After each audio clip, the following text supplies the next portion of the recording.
장보고 3급 배치급 1번 함인 장영실함의 진수식 현장. 전 세계 군사 전문가들의 시선이 집중된 곳은 거대한 잠수함의 함체가 아니라 그 옆에 놓인 정체불명의 은색 전통형 컨테이너였으며 그 위에 새겨진 해성 5라는 세 글자가 확인되는 순간 기존 해상전투의 패러다임은 그 자리에서 종말을 고했습니다. 이것은 단순한 신무기 공개가 아닙니다. 대한민국 해군이 수십 년간 비닉사업이라는 거대한 장막, 뒤에서 칼을 갈아온 초음속 대한미사일의 실체가 드러난 순간이며, 이는 곧 적대 세력의 해상 방어 체계가 이상 존재할 의미가 없음을 전 세계에 선포한 것과 같습니다. 해성 5는 마하 3 이상의 초음속으로 수면 위를 스치듯 비행하여 적의 탐지와 대응 시간표를 물리적으로 삭제해 버리는 파괴적인 성능을 보유하고 있습니다. 기존의 아음속 미사일들이 제공하던 완만한 대응의 시간은 이제 과거의 유물이 되었고,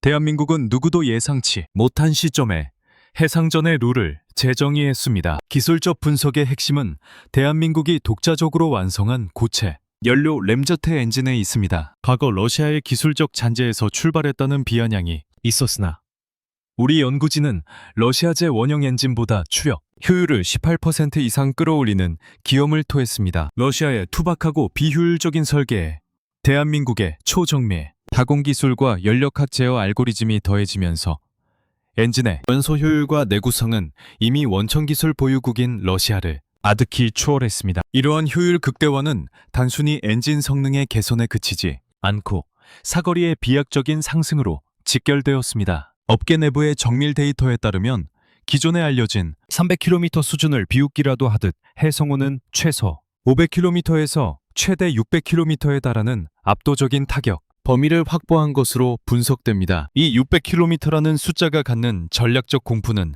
냉혹합니다. 동해 남단 해역에서 단 한 발을 사격하더라도 북한 전역은 물론 서해 넘어 중국의 핵심 해군기지와 내륙, 깊숙이 자리 잡은 전략시설까지 정밀 타격권에 들어온다는 뜻입니다. 더욱이 이 미사일은 잠수함에만 국한되지 않습니다. 수상함은 물론이고 지상 이동식 발사대, 그리고 차세대 전투기인 KF-21의 무장창까지 통합 운용이 가능하도록 설계되었습니다. 러시아의 야운트 미사일이 그 거대한 체급과 무게 때문에 잠수함 탑재의 난항을 겪으며 운용의 한계를 보였던 것과 달리 해성호는 대한민국 특유의 소형화 및 경량화 기술을 통해 중량을 1.5톤 수준으로 줄이면서도 타격, 에너지는 오히려 강화하는 데 성공했습니다. 무려 70%에 달하는 소형화 혁신은 잠수함 내부에 제한된 공간에서 탑재량을 극대화하는 결과를 낳았습니다. 미사일 한 발의 물리적 부피가 줄어들었다는 것은 같은 함체에 더 많은 비수를 숨길 수 있다는 전술적 우위를 의미하며, 이는 단 한 척의 장보고 3급 잠수함이 적의 항공모함 강습단 전체를 상대로 치명적인 포화 공격을 퍼부어 괴멸시킬 수 있는 비대칭 전력에 완성했음을 시사합니다. 전 세계 그 어느 국가도, 심지어 세계 최강을 자처하는 미국조차 마하 3으로 쇄도하는 이 소형화된 초음속 미사일을 완벽히 탐지하고 요격할 수 있는 시스템을 갖추지 못했습니다. 이는 현재 해상 권력의 축이 어디로 급격히 기울고 있는지를 보여주는 가장 확실한 증거입니다. 진수식 현장에 참석했던 캐나다와 폴란드의 고위급 실무진들이 이 광경을 목격하며 받은 충격은 독일이나 일본 같은 경쟁국들에게는 곧 재앙의 서막이 될 것입니다. 독일의 212급이나 일본의 타국가 잠수함들이 여전히 마하 0.9 수준의 아음속 미사일에 의존하며 정도면 충분하다는 안일함에 빠져 있을 때, 대한민국은 격이 다른 무장을 옵션으로 제공하며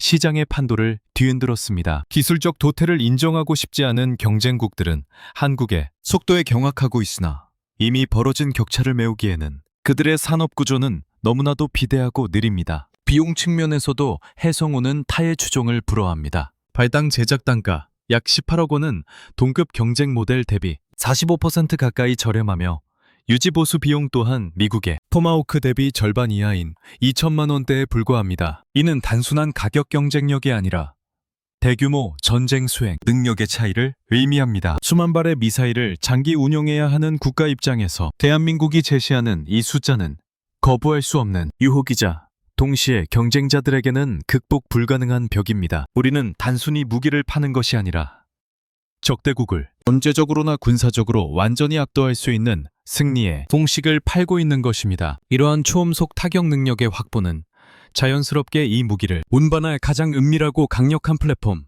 즉 대한민국 해군의 수건인 차세대 추진 체계에 대한 갈망으로 이어집니다. 무기가 강해질수록 그 무기를 담는 그릇 또한 그에 걸맞은 성능을 요구하기 마련입니다. 이제 해성 5라는 날카로운 창을 손에 쥐었으니 남은 것은 그 창을 들고 전 세계 어느 바다든 제약 없이 누빌 수 있는 무한한 에너지를 확보하는 일뿐입니다. 은밀하게 적진 깊숙이 침투하여 예측 불가능한 위치에서 마하 3의 죽음을 선사하는 잠수함.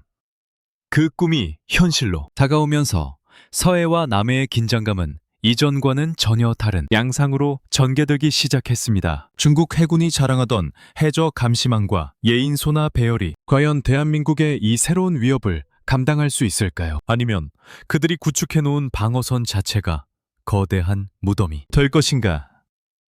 대한민국은 이미 다음 단계인 정숙성 대결로의 이행을 준비하고 있으며 그 과정에서 나타난 의문의 기술적 단서들은 동북아시아 해양 세력 판도를 완전히 뒤엎을 준비를 마쳤음을 암시하고 있습니다. 단순히 엔진의 소음을 줄이는 수준을 넘어 이제는 탐지 자체가 불가능한 차원으로 진입하려는 대한민국의 기술적 야심은 중국의 서해 확장 구상을 근본적으로 뒤흔들기 시작했는데 대한민국이 해성우를 통해 전 세계 해상 병기사의 한 획을 그을 수 있었던 원동력은 결코 우연이 아니며 이는 25년 전 러시아 방산의 자존심이라 불리던 MPO 마시노 스트로예니아와의 협력이라는 치밀한 도박에서 시작되었습니다. 2000년대 초반 경제적 붕괴 직전의 위기에 처해 생존을 위해 발버둥 치던 러시아 군수업체들이 기술을 전제로 한 외수 시장에 손을 내밀었을 때 대한민국은 그 기회를 놓치지 않고 러시아 초음속 미사일의 정수인 야운테의 핵심 데이터를 고스란히 흡수했습니다. 하지만 여기서 중요한 점은 우리가 단순히 그들의 기술을 복제하는 수준에 머물렀다면 오늘날의 해성우는 결코 탄생하지 못했을 것이라는 사실입니다. 러시아의 기술력은 단지 출발점이었을 뿐 우리는 거칠고 투박한 설계를 대한민국만의 정밀한 공학적 논법으로 완전히 재해석하여 1부터 100까지 우리 손으로 다시 써내려가는 독자 노선을 택했습니다. 러시아의 원형 야운트 미사일은 길이 8.9m, 직경 670mm, 그리고 무려 3.8톤에 달하는 거대한 덩치를 자랑하는 무기였습니다. 이 압도적인 체급은 위력면에서는 장점일지 모르나 은밀함을 생명으로 하는 잠수함 운용에 있어서는 치명적인 결함이었습니다. 특히 대한민국 해군의 작전 환경인 서해와 동해의 복잡 수중 지형에서 이러한 대형 미사일을 운용하는 것은 플랫폼의 기동성을 심각하게 저해하는 요소였습니다. 이에 대한민국 국방과학연구소와 방산기업들은 러시아의 램제트 원천 기술만을 추출하여 이를 직경 530mm, 길이 6.6m, 그리고 중량 1.5톤이라는 경이로운 수치로 압축해냈습니다. 원형 대비 약 70% 수준으로 소형화에 성공한 것인데 이는 물리적 부피를 줄이면서도 타격력과 사거리를 오히려 확장한 공학적으로는 불가능에 가까운 영역을 정복한 결과입니다. 이러한 소형화가 가져온 가장 파괴적인 결과는 화력의 밀도 차이에서 나타납니다. 기존 야운트를 운용하기 위해 거대한 수직 발사관을 개조해야 했던 러시아나 인도와 달리 대한민국의 해성우는 가느다란 직경 덕분에 별도의 대대적인 개조 없이도 우리 해군의 주력 함정 대부분에 즉각 통합될 수 있습니다. 심지어 수직 발사관이 아닌 일반적인 어뢰 발사관에 통해서도 사출이 가능하다는 점은 대함전의 패러다임을 뿌리채 흔들어 놓았습니다. 잠수함이 공격을 위해 수면 근처로 부상하거나 레이더 노출을 감소할 필요 없이 적이 전혀 예측하지 못하는 수중 깊은 곳에서 마하 3의 죽음을 사출할 수 있다는 뜻입니다. 이는 적의 탐지 자선이 작동하기도 전에 타격이 완료되는 무반응 타격의 실현을 의미하며 이를 방어할 수 있는 수단은 현재 전 지구상에 존재하지 않습니다. 서구권 전문가들이 더욱 경악하는 지점은 이러한 소형화 과정에서 입증된 대한민국의 초정밀 가공 및 소재 공학의 수준입니다. 고체 연료 램제트 엔진은 연소 시 발생하는 극도의 고온과 고압을 견뎌야 하는데 이를 작은 엔진 케이스 안에 가두면서도 효율을 극대화하는 것은 소재의 한계와 싸우는 일입니다. 대한민국은 반도체와 정밀기계 산업에서 축적된 노하우를 방산에 투입하여 러시아제 원형보다 훨씬 작으면서도 추력 효율은 18%나 더 높은 연소실 설계를 완성했습니다. 이는 단순히 작게 만든 것이 아니라 작으면서도 압도적으로 강하게 만든 것이며, 이 격차는 러시아나 중국이 수십 년간 해결하지 못한 소재 역학의 숙제를 대한민국이 단숨에 풀어버렸음을 입증합니다. 결국 해성호의 등장은 대한민국이 단순히 외산 무기를 라이선스 생산하는 국가에서 탈피하여 기존의 기술, 패권을 강대국들의 설계를 교정하고 재정의하는 공학적 상위 포식자로 올라섰음을 의미합니다. 인도가 러시아의 야혼트를 가져다가 브라모스라는 이름으로 무겁고 거대하게 운영하며 플랫폼의 한계에 봉착해 있을 때, 대한민국은 동일한 뿌리에서 시작해 훨씬 가볍고 빠르며 치명적인 비수를 만들어냈습니다. 이 기술적 우위는 단순히 미사일 한 발의 승리가 아니라 대한민국이 보유한 방산 시스템 전체의 승리입니다. 하지만 이러한 미사일의 압도적 성능을 100% 발휘하기 위해서는 결국 이를 운반하는 플랫폼의 은밀성이 전제되어야 합니다. 아무리 빠른 화살이 있어도 활을 든 사수의 위치가 들통난다면 의미가 없기 때문입니다. 해성우라는 가공할 무장을 탑재한 대한민국 잠수함들이 적의 감시망을 비웃으며 심해 속으로 사라질 때, 과연 그들은 어떤 기술로 자신들의 존재를 지우고 있는 것일까요?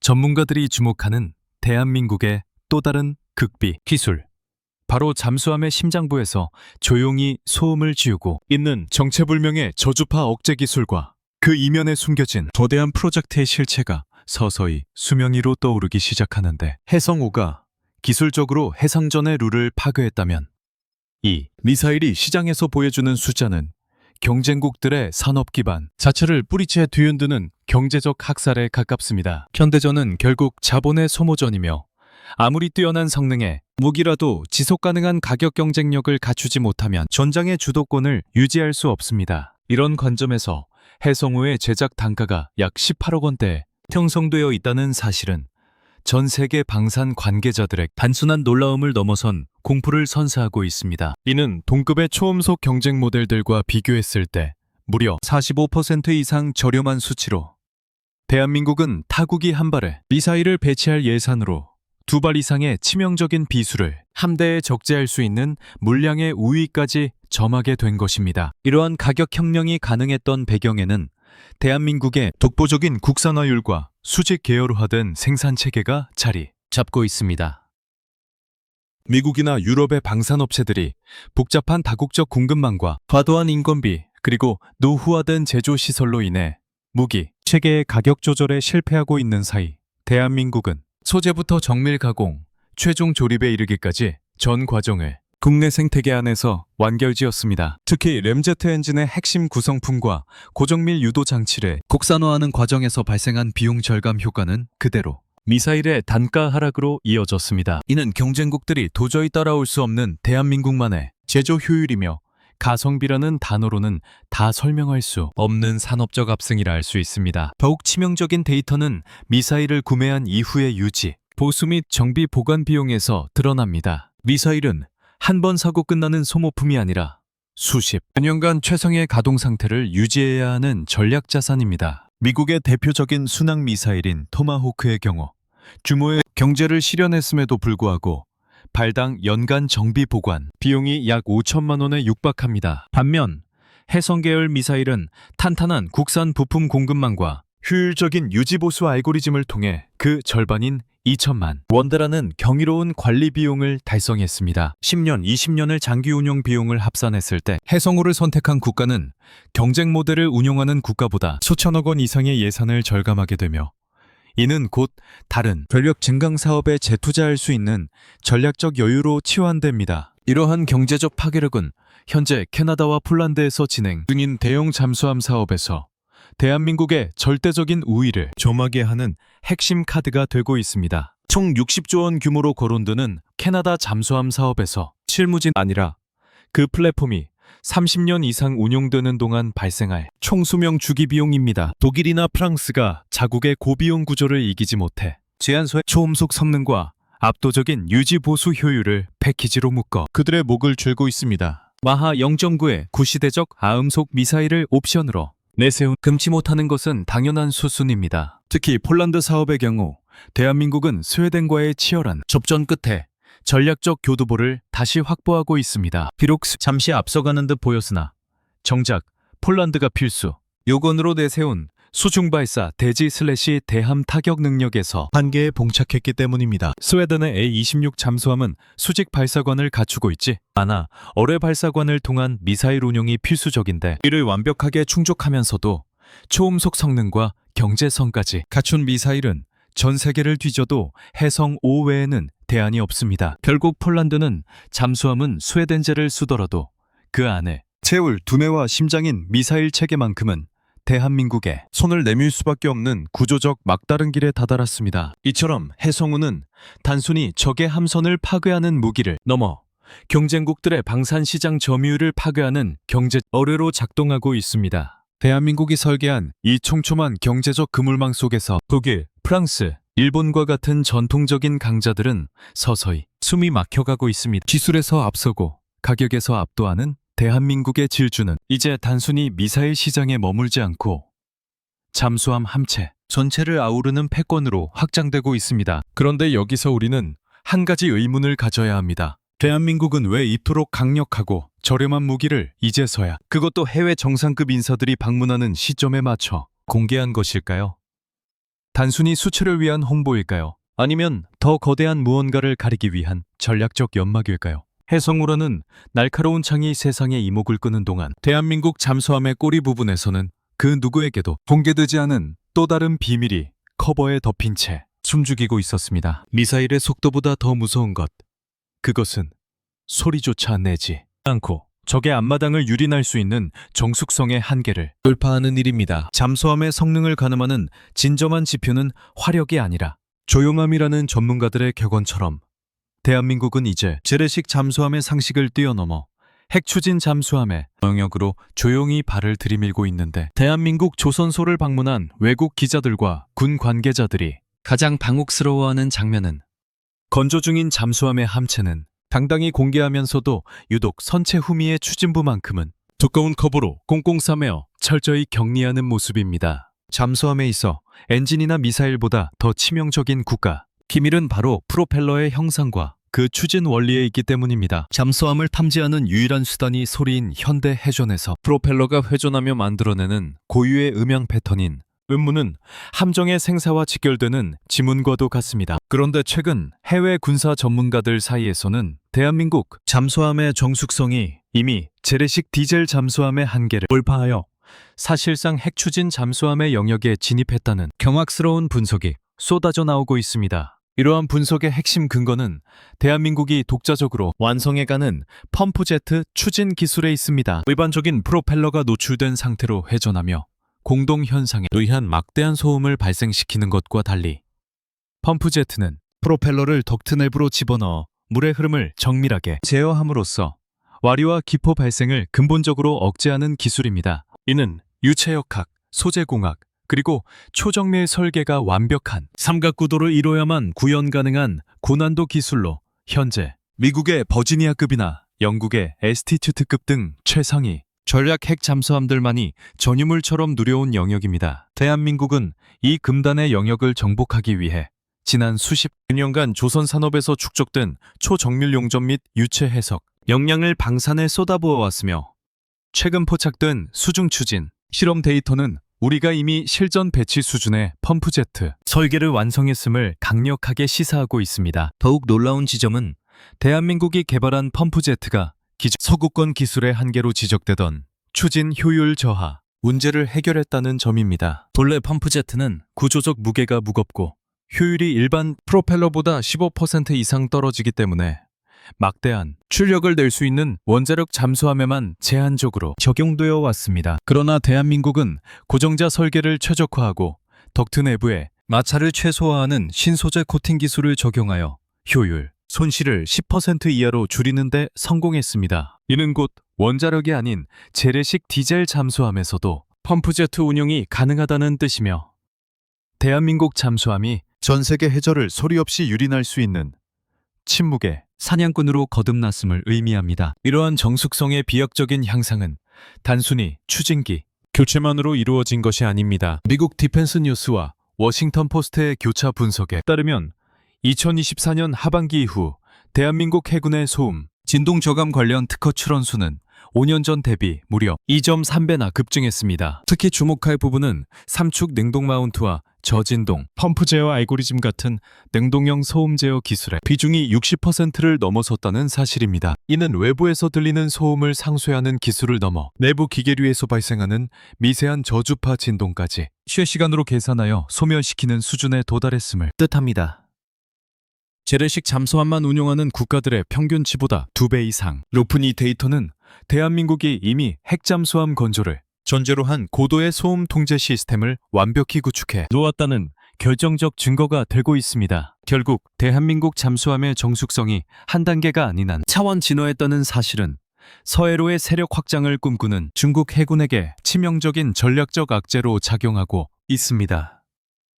중국은 최근 해저 감시망을 촘촘히 구축하며 대잠 능력을 과시해왔으나 배경 소음에 완벽히 동화되어 버리는 대한민국의 최신 잠수함 앞에서는 그 막대한 투자 자체가 무용지물이 될 처지에 놓였습니다. 과거 장보고함 한 척으로 미국 핵항공모함을 상대로 킬마크를 따냈던 대한민국 해군의 숙련된 운용 데이터에 이제는 핵 잠수함급의 정숙성까지 더해진 것입니다. 이는 중국의 항공모함 전력이 아무리 거대해지더라도 대한민국 잠수함이 도사리고 있는 서해 앞마당에는 발조차 들여놓을 수 없게 만드는 강력한 거부 전략의 완성이라 할 수 있습니다. 대한민국이 이토록 은밀하고 치밀하게 소음을 지우며 정숙성의 한계를 밀어붙이는 궁극적인 목적지는 단 하나입니다. 모든 퍼즐 조각은 이미 맞춰졌고 이제 남은 것은 이 침묵의 함체 안에 무한한 동력을 공급할 심장을 이식하는 일뿐입니다. 전 세계 군사 분석가들은 대한민국이 핵 잠수함이라는 최종 단계에 도달하기 위해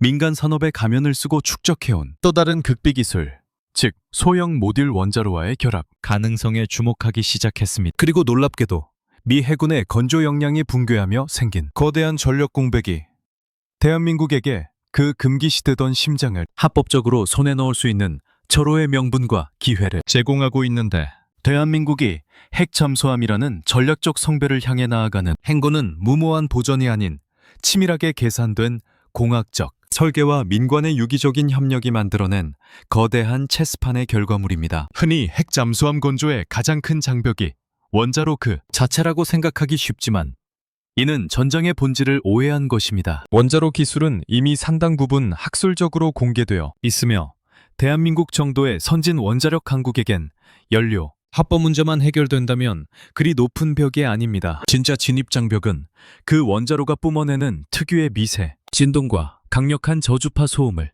어떻게 함체 내부에서 완벽하게 차단하여 심해의 배경 소음 속으로 숨기느냐에 알려 있습니다. 이 지점에서 대한민국은 전 세계가 경악할 만한 우현수를 구사해 왔습니다. 우리는 핵잠수함 개발을 공식화하여 국제적인 견제를 받는 대신 조선, 반도체, 플랜트라는 민간 산업의 거대 시장 아래에서 핵잠수함의 필수적인 소음 진동 제어 기술을 과제 단위로 쪼개어 축적해 왔습니다. 반도체 라인의 초정밀 진동 억제 기술과 LNG 운반선의 극저온 펌프 제어 알고리즘은 그대로 잠수함의 능동형 소음 상쇄 시스템으로 전이되었습니다. 그 결과 현재 대한민국은 핵잠수함에 필요한 핵심 부품의 90% 이상을 국산화했으며 일부 특수 부품의 해외 의존도는 5% 이하로 낮추는 데 성공했습니다. 사실상 원자로라는 마지막 퍼즐 조각을 제외한 모든 함체, 구조와 소음 통제 시스템을 이미 완성해 놓고 때를 기다리고 있었던 셈입니다. 특히 대한민국이 주도권을 쥐기 시작한 소형 모듈 원자로 기술은 이러한 야심의 결정판입니다. 최근 한국원자력연구원이 개발한 SMR인 스마트백 기반의 해상부유식 원자력 플랫폼이 미국 ABS 성급으로부터 기본 승인을 획득했다는 소식은 그 의미가 남다릅니다. 성급 승인은 단순히 이론적인 설계를 넘어 실제 해상, 환경에서의 운용 안정성과 구조적 무결성을 국제적으로 고민받았음을 뜻합니다. 이는 대한민국이 일반 선박을 넘어 핵추진 선박의 영역으로 진입하기 위한 법적, 기술적 토대를 모두 갖췄음을 의미하며 미국이나 프랑스 같은 극소수 국가만이 독점하던 원자력 추진 체계의 장벽을 정면으로 돌파했음을 시사합니다. 이러한 기술적 성취가 더욱 빛을 발하는 이유는 현재 세계 유일의 슈퍼파워인 미국의 해군력이 유례없는 내부 붕괴를 겪고 있기 때문입니다. 세계 2차 대전 이후 해상의 지배자로 군림해온 미 해군은 현재 고질적인 숙련공 부족과 노후화된 조선소, 설비 문제로 인해 제럴드 포드급 핵항모와 버지니아급 핵잠수함의 건조 일정이 수년씩 지연되는 초유의 사태를 맞이하고 있습니다. 한쪽당 수조 원이 투입되는 전략 자산들이 도크에서 썩어가고 있는 사이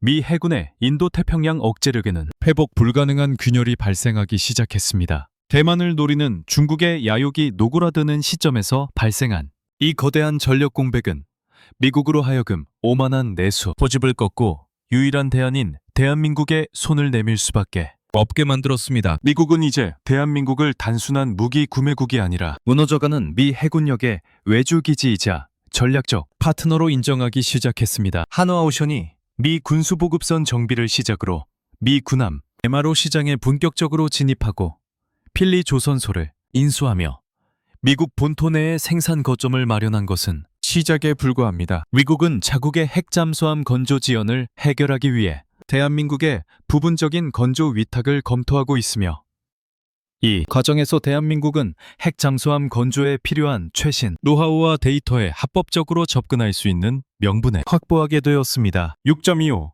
전쟁 직후 미국으로부터 원조를 받던 나라가 이제는 미 해군의 재건을 책임지는 유일한 구원투수로 등판한 것입니다. 결국 대한민국의 SMR 기술과 미 해군의 전력 공백이 맞물리면서 동북아시아의 해양안보 지형은 누구 상상치 못한 방향으로 급변하고 있습니다. 대한민국은 미국의 전력 공백을 메워주는 대가로 핵추진, 잠수함 보유라는 수건을 풀 수 있는 강력한 레버리지를 손에 쥐었습니다. 이미 흐름은 되돌릴 수 없는 지점을 넘어섰으며 대한민국 조선소 도크에는 단순한 철갑선이 아니라 전 세계 해양 질서를 재편할 원자력 심장이 박동할 준비를 마치고 있습니다. 그러나 대한민국 조선업의 이 압도적인 질주는 단순히 잠수함을 만드는 데서 멈추지 않습니다. 우리는 이제 항모를 항모답게 만드는 핵심 장치인 전자기식 사출기 개발에까지 손을 뻗으며 일본과 중국이 감히 넘볼 수 없는 진정한 해상 패권의 정점을 향해 거침없이 나아가고 있는데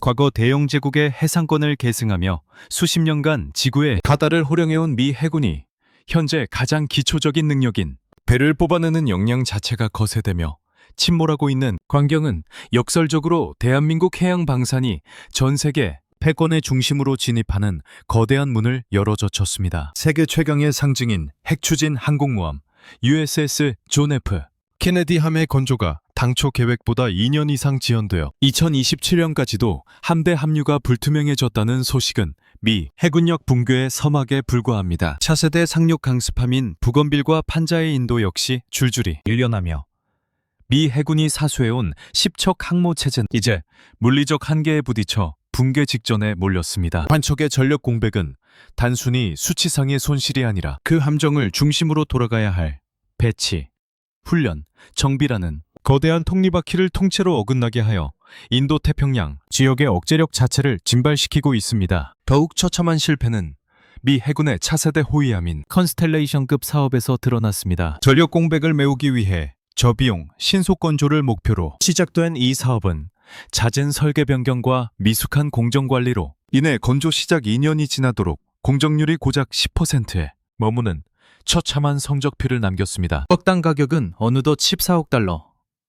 한화로 2조 원을 돌파하며 초동함 취역은 2029년 이후로 밀려났고 급기야 미 해군은 이미 건조 중인 두 척을 제외한 모든 계획을 사실상 취소하는 굴욕적인 결단을 내렸습니다. 설계 오류로 인해 중량이 초과되어 최고 속도조차 보장하지 못하는 이 애물단지는 미 해군 조선업의 몰락이 단순히 자금의 문제가 아니라 시스템 전반에 괴멸임을 입증하는 산증이 되었습니다. 미 해군이 이 실패를 만회하겠답시고 내놓은 차기 호위함 사업의 설계안은 더욱 가관입니다. 군함이 아닌 경비함을 기반으로 설계된 이 함선은 현대전의 필수 무장인 수직 발사관 VLS조차 탑재되지 않았으며 배수령 대비 무장 수준은 대한민국의 구형 번개토대왕급 구축함이나 체급이 더 낮은 인천급 호위함보다도 저열한 수준입니다. 복합 센서 마스트조차 갖추지 못한 이 조악한 설계는 미 해군이 더 이상 선진적인 해상 전투 플랫폼을 독자적으로 생산할 능력을 상실했음을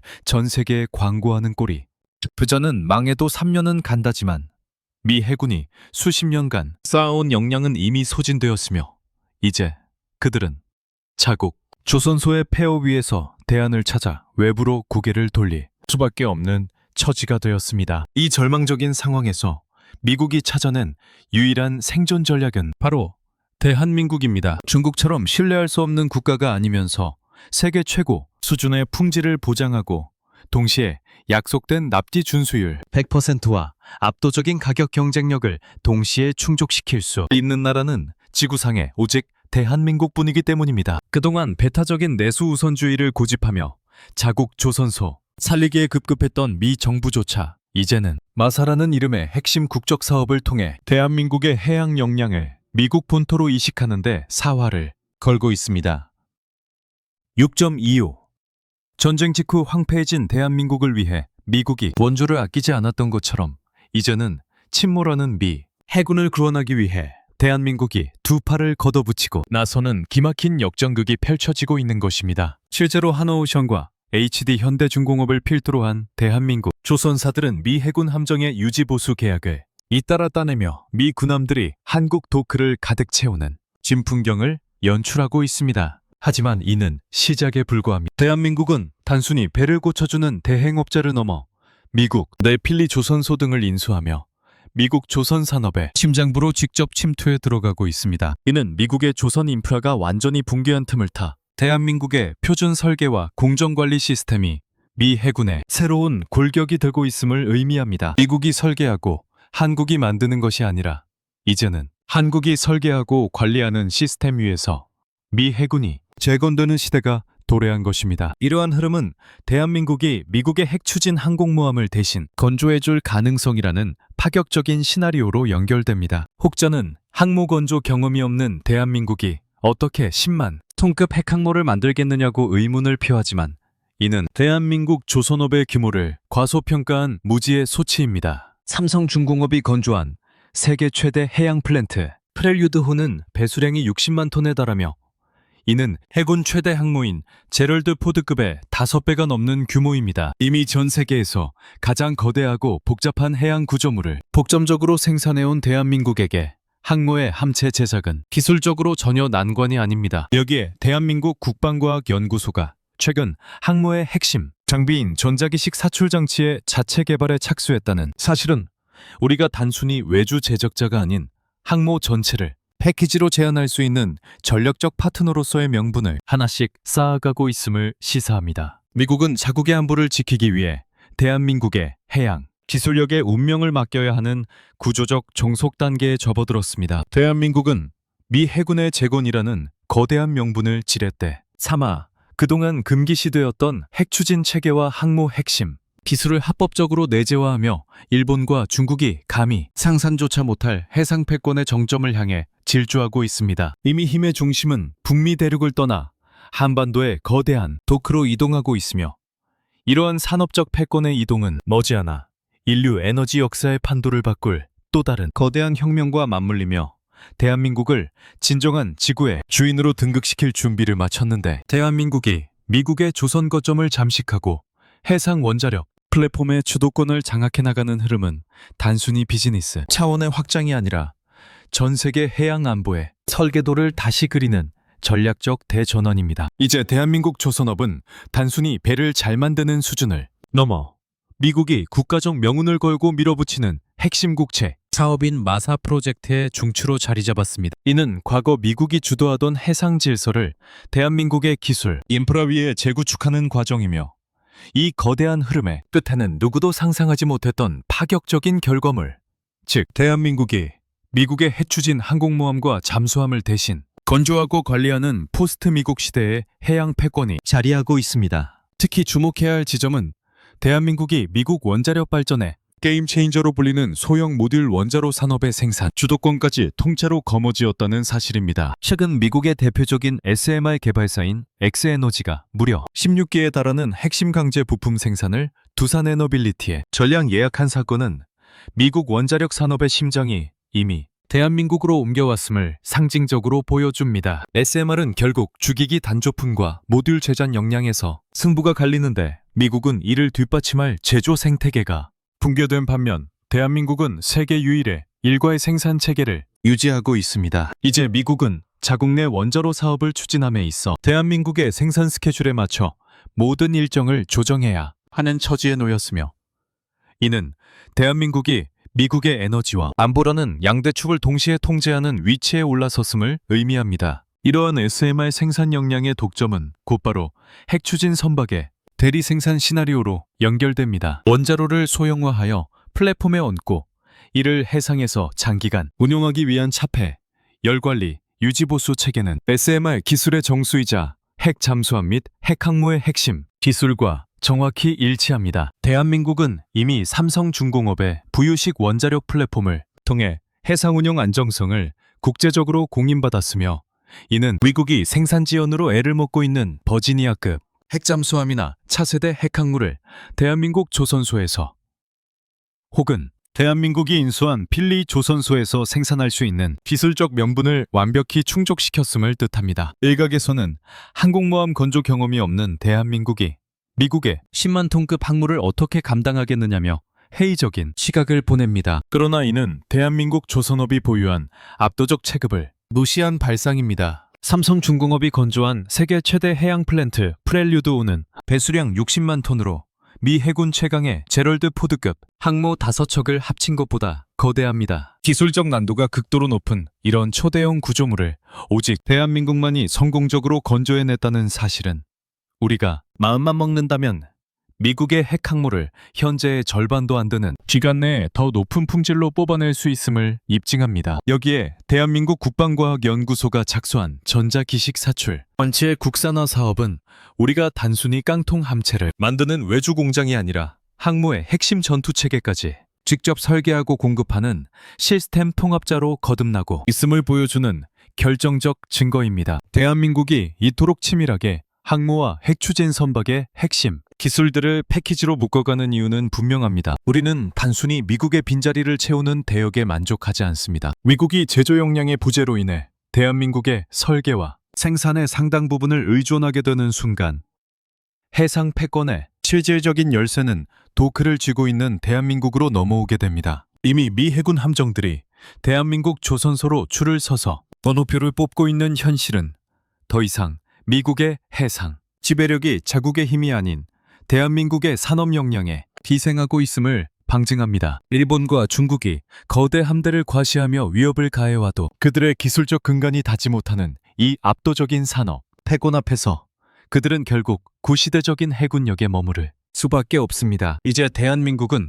후발주자라는 꼬리표를 완전히 떼어내고 전 세계 해양 방산 시장의 절대 포식자로서 다음 단계인 무한 에너지 전쟁을 준비하고 있습니다. 원자력 추진 체계를 넘어 인류가 꿈꿔온 궁극의 에너지원인 핵융합 기술까지 해상 플랫폼에 이식하려는 대한민국의 야심은 이미 K-스타 프로젝트를 통해 2030년대 실증이라는 구체적인 시간표를 향해 질주하고 있습니다. 레이더, 센서, 레이저 무기 등 전기가 곧 전투력이 되는 미래 전장에서 핵융합로를 탑재한 대한민국 함정은 그 자체로 바다 위의 거대한 발전소이자 불멸의 요새가 될 것입니다. 전 세계 해양 질서의 축이 한반도로 완전히 이동하는 이 경악스러운 대서사시는 이제 그 마지막 정점을 향해 치닫고 있는데, 대한민국이 인류 역상 유례없는 속도로 해상 원자력, 플랫폼과 핵추진 기술의 정점에 도달하려는 궁극적인 이유는 단순히 현재의 해양 주도권을 굳히기 위함이 아닙니다. 우리의 시선은 이미 기존 원자력의 한계를 초월하여 미래 전장의 판도를 뿌리채 바꿔놓을 에너지의 성배인 인공태양, 즉 핵융합에너지의 해상이식이라는 불가능해 보이는 영역을 정면으로 조준하고 있습니다. 대한민국 정부가 핵융합 전력 생산 실증 목표를 기존 2050년대에서 2030년대로 무려 20년이나 앞당기겠다고 발표한 것은 단순한 정치적 수사가 아닙니다. 이는 K-스타 프로젝트를 통해 축적된 세계 최고 수준의 운전 데이터와 대한민국이 자랑하는 독보적인 AI, 제어 알고리즘이 결합되어 탄생할 한국형 혁신, 핵융합로에 대한 절대적인 자신감의 표출입니다. 미래형 함정의 전투력은 이제 화력이나 배수량이 아닌 전력량에 의해 결정되는 시대로 진입했습니다. 차세대 이지스 시스템의 고출력 레이더, 실시간 데이터, 링크, 그리고 무엇보다 함대의 방어 패러다임을 바꾼 레이저 무기와 레일건 같은 첨단 체계들은 상상을 초월하는 막대한 전력을 요구합니다. 핵융합로를 선박에 가장 먼저 올리는 국가가 미래 해양 방산의 주도권을 영구적으로 장악하게 된다는 사실은 자명합니다. 기존의 원자로가 방사성 폐기물과 사고 위험이라는 꼬리표를 달고 있다면 핵융합은 폭발 위험이 없고 청정한 무한에너지를 공급함으로써 대한민국 함정을 바다 위의 거대한 발전소이자 불멸의 요새로 탈바꿈시킬 것입니다. 이러한 기술적 도약은 동북아시아에서 대한민국을 바라보는 일본과 중국의 시각을 경계에서 공포로 바꾸어 놓았습니다. 일본이 여전히 과거의 영광에 매몰되어 재래식 전력, 증강에 급급하고 중국이 양적 팽창에만 열을 올리며 미 해군의 껍데기를 벗기는 데 주력할 때 대한민국은 이미 그들이 도달할 수 없는 에너지 패권의 단계로 넘어가 버렸습니다. 핵융합 기술을 기반으로 한 해상 플랫폼은 보급 없이 전 세계 바다를 영구적으로 누빌 수 있는 진정한 의미의 독립 전력을 의미하며 이는 대한민국이 강대국들의 눈치를 보지 않고 독자적인 해양 주권을 행사할 수 있는 물리적 기반이 됩니다. 더욱 경악할 사실은 이러한 핵융합로의 소형화 및 해상화 과정에서 필요한 극저온 초전도 자석, 진공용기 제작, 고온 플라즈마 제어 기술 등이 이미 대한민국의 중공업 네트워크 안에서 완결되고 있다는 점입니다. 우리가 SMR 시장을 장악하며 보여준 제조 역량은 핵융합로라는 복잡한 기계 전치를 반복적으로 생산해낼 수 있는 유일한 기반이 될 것이며 전 세계에서 이 복잡한 퍼즐을 맞출 수 있는 나라는 이제 대한민국 외에는 남지 않았습니다. 이미 흐름은 대한민국으로 완전히 넘어왔으며 우리가 쌓아올린 이 산업적 거부권은 그 누구도 부정할 수 없는 절대적인 힘의 실체로 굳어지고 있습니다. 결국 대한민국 조선업의 명성은 이제 단순한 상업적 1위를 넘어 인류 해양 문명의 표준을 정의하는 패권으로 진화했습니다. 장보고 3급에서 시작된 정숙성의 혁명, 해성 5가 보여준 타격의 공포, 그리고 SMR과 핵융합으로 이어지는 에너지의 혁신은 모두 하나의 점을 향하고 있습니다. 그것은 바로 대한민국이 미 해군을 대신하여 인도 태평양의 질서를 재편하고 전 세계 바다 위에서 거부할 수 없는 절대 권력자로 등극하는 것입니다. 우리의 도크에서 박동하는 원자력과 핵융합의 심장은 단순히 배를 움직이는 동력이 아니라 대한민국의 국군을 세계의 중심으로 밀어올리는 거대한 엔진이 될 것이며 이 위대한 항해는 이제 막 본 궤도에 올랐을 뿐입니다. 대한민국의 해양 패권은 더 이상 선택의 문제가 아닌 거스를 수 없는 시대의 숙명이 되었습니다.